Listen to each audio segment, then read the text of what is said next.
Listen up, guys. If you like what we're doing on the show, make sure you share it. It helps us out a ton over here. So at the end of it, don't let that short-term memory get beat up. Share the show. Now on with it, since we're here.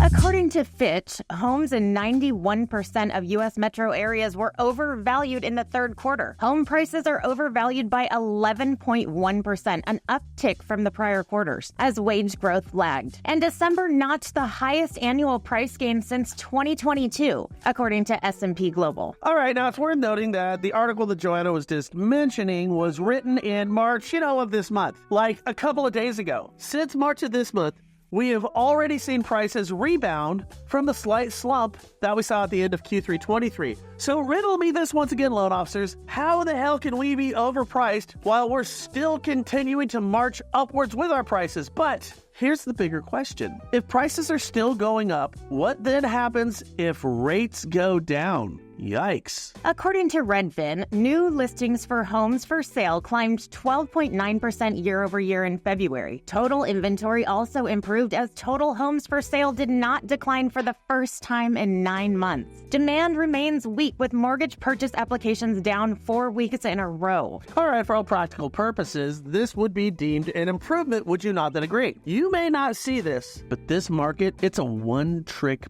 pony. You cannot persuade builders to build homes. As a realtor, you could persuade sellers to list homes, but you really need a better approach, don't you? Now scratch that. Industry-wide, y'all just need an approach. Does that make sense? See, as a loan officer, you could persuade your sphere of influence to buy homes. That is, with, of course, if you have a full spectrum of products and talking points. In short, what you really need is inventory, the thing you can control. You can't control inventory. You can't control that end of the transaction. But you can affect the other end, the borrower. So the more inventory you get, the more choice your buyers have. The lower the prices conceivably get, and the more you get to put your skills on display. Persuasion. That's right. Persuasion. You control that. You see, that's your opportunity. That's your edge. That moment of contact and the outcome of that conversation.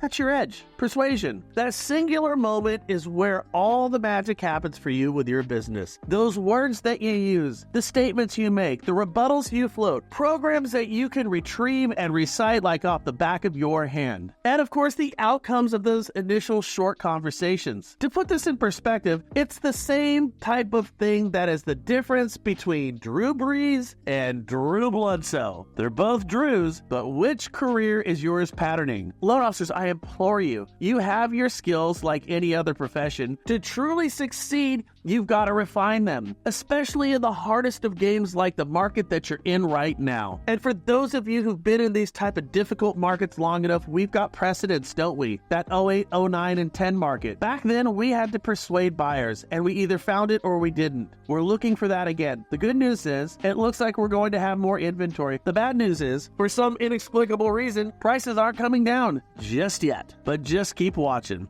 Riddle me this, loan officers. How the hell can homes be overpriced as we're hearing right now when values are still going up and interest rates are still like from the 6s to the 8s, depending on the program. Now, for all of you who just said, well, rates in the 8s, I'd say that you need to start thinking about non-QM a little bit more. Talk to my friends over at Oaktree right down below. If 8s ain't in your mind, you're missing loans.